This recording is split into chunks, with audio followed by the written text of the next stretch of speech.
हमारे आसपास में ना बहुत सारी नेगेटिव चीज़ें हैं जो मौजूद हैं, जिसको हम सोल्स बोलते हैं। आप ऐसे भी कह सकते हो, मैं डराना नहीं चाहता कोई ऐसा, लेकिन by God's grace I can see them. Empath जो लोग होंगे ना, वो बहुत ज़्यादा हार्ट टू हार्ट कनेक्ट कर सकते हैं, जान सकते हैं, वाइब्स को फील कर सकते हैं, इंट्यूशन स्ट्रॉन्ग होती है इनकी।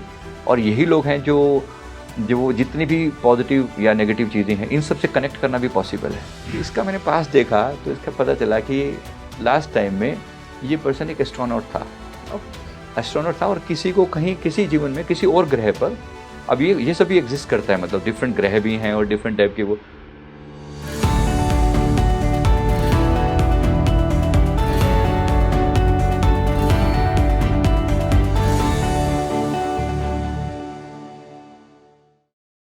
हम लोग डेजा वू के बारे में बहुत, मैंने मूवी भी देखी है एक डेजा वू, और लोग कई बार बातें भी करते हैं कि आपने कुछ इंसिडेंट्स ऐसे होते हैं कि आपको लगा कि ये पहले भी आपके साथ हो चुका है, और कहीं कहीं आप जज भी कर लेते हो कि अब नेक्स्ट स्टेप ये होगा।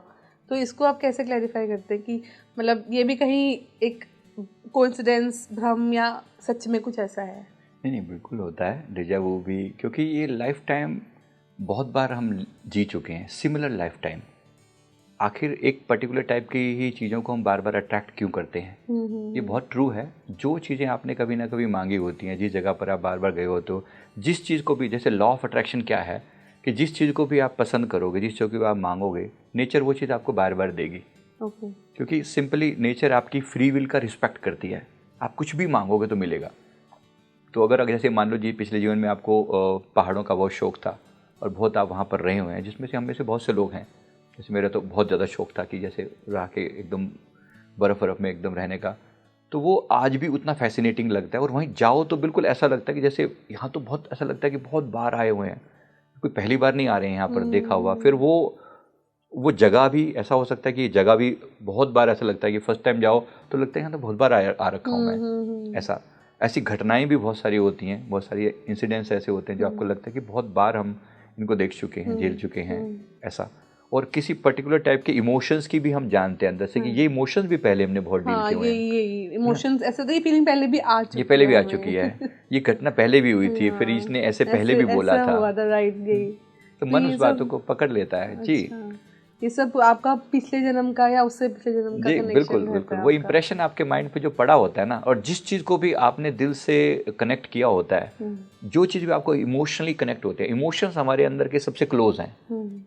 आप किसी भी ऐसे व्यक्ति के से दोबारा कभी कनेक्ट नहीं होते जो आपके इमोशनली दूर होगा आपसे, मतलब इमोशनली डिटैच हो जाएगा, वो जीवन में फिर वो कभी नहीं आएगा। लेकिन जहाँ भी आपके मन ने कहा वाह, मतलब जहाँ भी आपके दिल ने कहा अच्छा भी और कभी कभी बुरा भी, कोई ऐसी घटना घटी, कोई ऐसा इंसिडेंट, कोई व्यक्ति जीवन से सडनली चला गया, तो आपके मन में एक फियर सा होगा, जैसे फियर ऑफ अबैंडनमेंट बोलते हैं। फिर से ऐसा ना हो जाए जो घटना हो चुकी है, कि फिर से कोई मुझे छोड़ के ना चला जाए, फिर से मेरे जैसे बचपन में कोई ऐसी बात देख ली कि कोई चला गया, तो अब उसको बार बार वो फियर बार बार आएगा।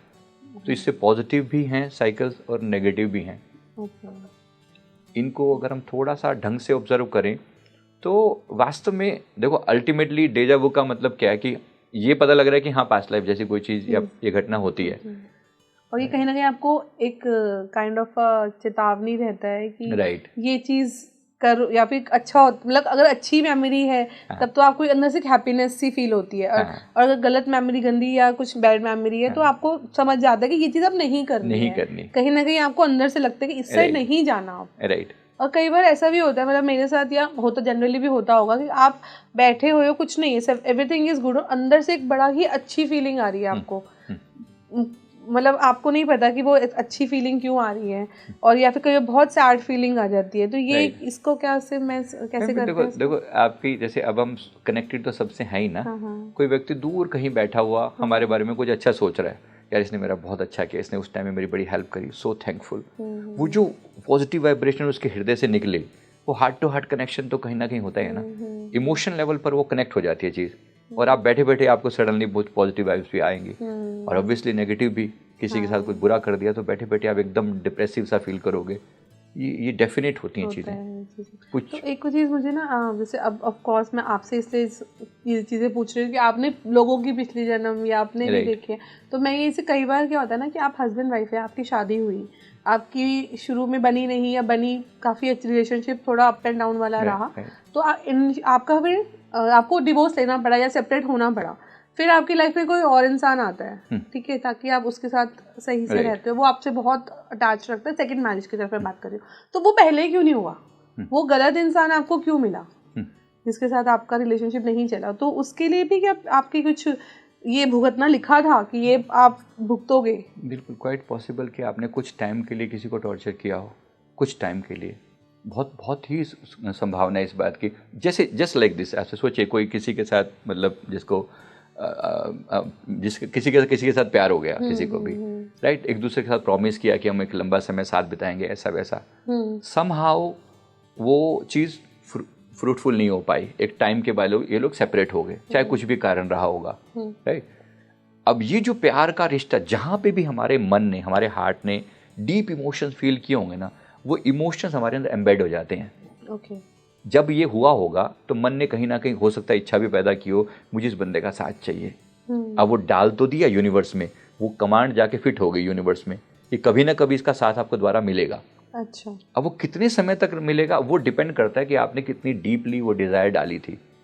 तो अगर आपने कहा कि फिर हो सकता है कि अभी यही घटना जो आज इस व्यक्ति के साथ बहुत ज़्यादा प्रेम का भाव है, हो सकता है कि 2-3 साल के बाद इसके साथ डिस्कनेक्ट हो गए और वही प्यार जो था वो एक टॉक्सिक रिलेशन में या नफरत में बदल गया कि या फिर हम सेपरेट हो गए किसी भी कारण से। तो ये 2-3 साल का जो पीरियड था और जो आपने डिज़ायर कमांड एक बार यूनिवर्स को डाल दी, ये दोबारा से कहीं ना कहीं फलीभूत जरूर होगी। वो मिलेगा आपको, डेफिनेट मिलेगा। एक बार उनको यूनिवर्स तक पहुंचा दी अपनी बात, तो वो आपको मिलेगा, मिलेगा ही मिलेगा, चाहे अगले जन्म में, डेफिनेटली मिलेगा जरूर।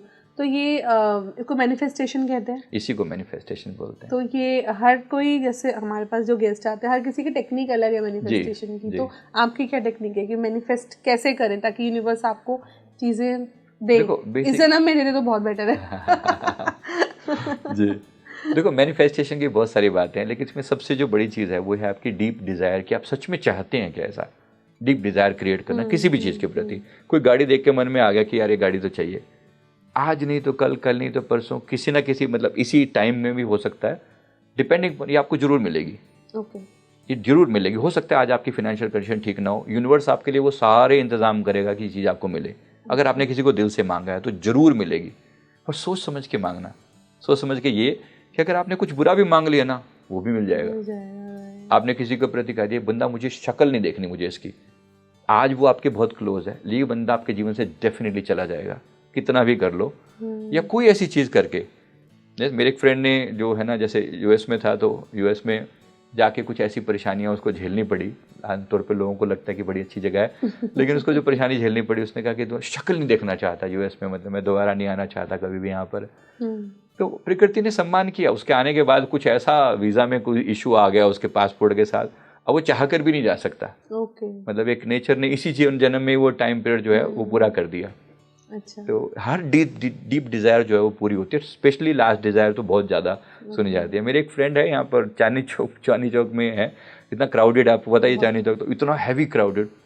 उसने मुझे पूछा कि भाई ये जैसे मैं इतनी हैवी जगह पे, ऐसी जगह पे क्यों पैदा हुए हैं, सारा रात के वहाँ पे रहते हैं वो। हाँ वहाँ पे रहते हैं वो, तो रात के 3 बजे तक भी ट्रैफिक चल रहा है और सुबह 5 बजे फिर चालू हो रहा है, मतलब बीच में कुछ शांति नाम की चीज़ नहीं है, ट्रैफिक का एंड ही नहीं है। इसका मैंने पास देखा तो इसका पता चला कि लास्ट टाइम में ये पर्सन एक एस्ट्रोनॉट था। एस्ट्रोनॉट था और किसी को कहीं किसी जीवन में किसी और ग्रह पर, अब ये सभी एग्जिस्ट करता है, मतलब डिफरेंट ग्रह भी हैं और डिफरेंट टाइप के वो, तो इसकी कुछ ये कहीं ट्रैवल कर रहा था एक प्लैनेट से या दूसरे प्लैनेट पे कहीं जा रहा, तो रास्ते में जब इसका ऐसा टाइम आया कि जब ये बिल्कुल उस पर अकेला था अपनी स्पेसशिप पे टाइप में, और इसने देखा कि वो मतलब ऐसी जगह पे मरने जा रहा है, उसकी डेथ होने वाली है, इसके प्राण निकलने वाले, कह रहे हाय ऐसी जगह पे मर रहा हूँ भगवान जहाँ पर ना कोई देखने वाला, ना जानने वाला, ना मेरे को समझेगा, ना मेरे घर वालों को पता, बिल्कुल सुनसान। अगली बार कोई ऐसी जगह पे पैदा करना जहाँ पे भीड़ हो, जहाँ पर भीड़। अब वो भीड़ के बीच में ही है खुद ही, मान लो भगवान ने कह दिया होता था आज तो ठीक है जाओ भीड़ में रहो, वो इतनी भीड़ में है कि अब देखो वही रेप्रिकॉशन नहीं, हमें नहीं पता ना। आपने एक चीज मांगी, यूनिवर्स देगा तो सही, अब वो किस रूप में देगा ये आप डिफाइन नहीं कर सकते, तो कब देगा ये भी आप नहीं कह सकते। बट कई बार ऐसा भी होता है ना कि आप मांगते हो और आपको डर लगता है कि जैसे कई खुशी को नजर लगने वाली बात मैं कहूँ तो आप किसी को बता ही नहीं पाते हो कि अगर आप मांग रहे हो आपको मिलने वाली है जी, बट आप बता नहीं पा रहे हो, वो अंदर आप चाहते हो कि मैं किसी को एक्सप्रेस करूँ कि यार ये मेरे साथ बड़ा अच्छा होने वाला है, या मेरा प्रमोशन होने वाला है, या मैंने गाड़ी लेने वाली हूँ, या मैं बाहर जाने वाली हूँ। इसको मतलब सच में खुशियों को नजर लग जाती है क्या? बिल्कुल लग जाती है, ये भी लग तो जाती कि कैसे बचा सकते हैं मतलब हम लोग इसको? बेटर है कि देखो वो अपने आप से ही कहा जाए। अच्छा, ना बताया जाए किसी क्योंकि को। जहाँ जैसे ही आप बोलते हो ना, देखो हमारे आसपास में ना बहुत सारी नेगेटिव चीज़ें हैं जो मौजूद हैं, जिसको हम सोल्स बोलते हैं। आप ऐसे भी कह सकते हो, मैं डराना नहीं चाहता कोई ऐसा, लेकिन by God's grace I can see them, मुझे दिखती हैं। आपको भी अगर दिखती हाँ, हैं? वो अगर मैं देखना चाहूँ तो दिख जाती हैं।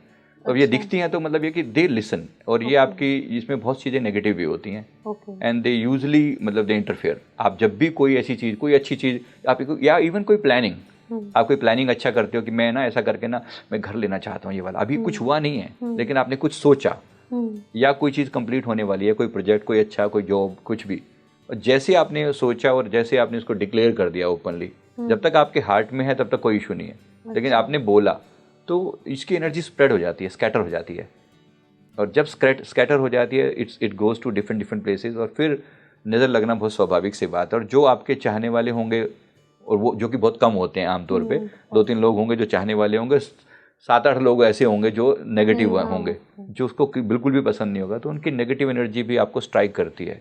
तो फिर ये मैनिफेस्टेशन से थोड़ा उल्टा नहीं हो रहा? मतलब आप एक तरफ तो हम लोग बताएं उन्हें यूनिवर्स को, क्योंकि मैंने सुना कि जितना ज़्यादा मुंह से निकालोगे चीज़ों को तो वो चीज़ें पहुंचती हैं, मतलब ये भी एक सुना था मैंने। दिल से, मुंह से बोलने का नहीं, मुंह से नहीं, सिर्फ दिल से निकालो।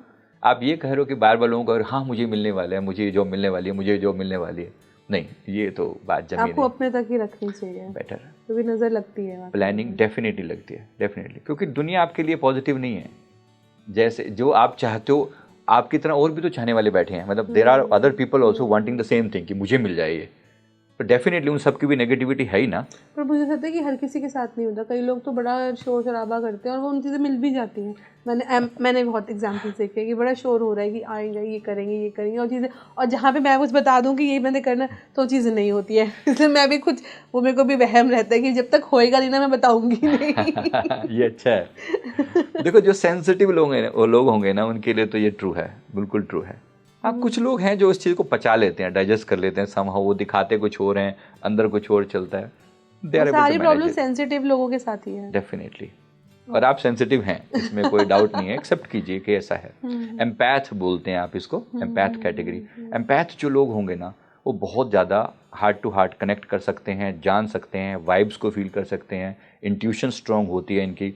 और यही लोग हैं जो जितनी भी पॉजिटिव या नेगेटिव चीज़ें हैं, इन सब से कनेक्ट करना भी पॉसिबल है। इसके लिए एक सच में सेंसिटिव हार्ट चाहिए, क्योंकि किसी दूसरे को समझ में भी कैसे आएगा कि ये हो क्या रहा है, राइट। तो अच्छा, जो आप सोल्स, मैं खैर हस्बैंड वाइफ का इसलिए आपसे बार बार पूछ रही हूँ कि ये एक ऐसा रिश्ता होता है ना कि जिससे आप निकल नहीं पाते हो। अगर आप एक शादी हो गई, जैसे इंडियन सोसाइटी में अगर आपकी शादी हो गई है तो इससे मूव ऑन करना बहुत मुश्किल है। तो मैं वही बार बार आपसे पूछ रही हूँ कि ये इस कार्मिक रिलेशन को अगर आपको बेटर बनाना है, लाइक अगर आप किसी गलत इंसान के साथ रह रहे हो या किसी को लगता है कि आप गलत हो, तो उसको कैसे मैनेज कर सकते हैं चीज़ों को? सबसे पहले जो इसमें इम्पोर्टेंट चीज़ है, कहीं ना कहीं कार्मिक मिस्टेक तो है, इसको रियलाइज़ करना ही बहुत बड़ी बात है। एक तो ये कि आप हमेशा ब्लेम गेम में रहें कि ये गलत, ये गलत, ये गलत, आप कही जाओ, किसी को कितना भी गलत कह लो, कितना भी कह लो, अल्टीमेटली ताली दो हाथ से बजती है, सब समझते हैं। आज आपने कुछ, आपके साथ बुरा हो रहा है तो कभी आपने भी बुरा किया होगा। तो फर्स्ट इज एक्नॉलेजमेंट, जिम्मेवारी स्वीकार करना कि अगर मेरे साथ गलत हो रहा है तो मैंने भी किया होगा। एक्सेप्टेंस, ये बहुत बड़ी बात है। एक्सेप्टेंस के साथ ही नेक्स्ट चीज़ आती है, वो है माफ़ी प्रार्थना। अगर मैंने कुछ गलत किया है तो मन से, वचन से, कर्म से, अगर मैंने इस व्यक्ति को कोई तकलीफ दी है तो मैं हृदयपूर्वक इससे माफ़ी मांगता हूँ। इसके लिए ही मैंने वो जो हवाईयन एक प्रेयर है, 4 लाइन की प्रेयर, होपोनोपोनो, जो मैंने कही, तो I am sorry, please forgive me, thank you and I love you, ये 1 to 1 है, हार्ट टू हार्ट है। आपको सामने भी नहीं बोलना, किसी भी व्यक्ति के सामने बोलने की जरूरत नहीं है, लेकिन हार्ट टू हार्ट कहिए।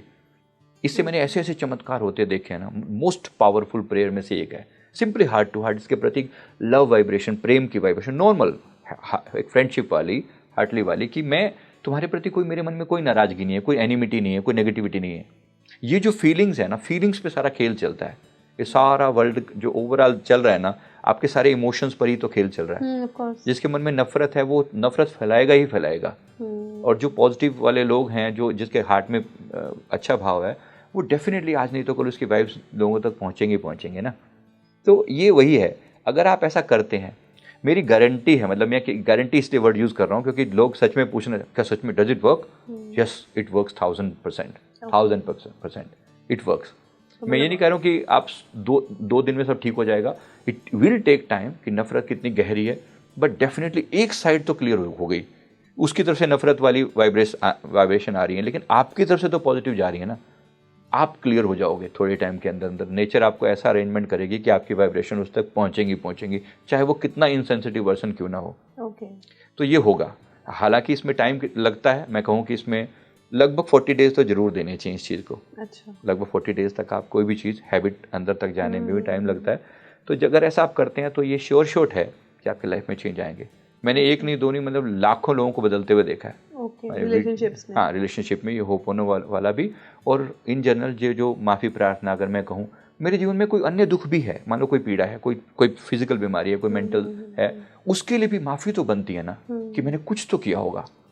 अब जो सेंसिटिव पर्सन है वो ये तो जानता है कि मेरे जीवन में कोई भी अकारण तो नहीं हो सकती, है ना। पूरा खेल ही इसी का चलता है कि कर्म जैसा बोओगे वैसा काटोगे, हम सुनते आए हैं। तो मैंने भी गलत किया होगा, उस गलती को एक्नॉलेज करना,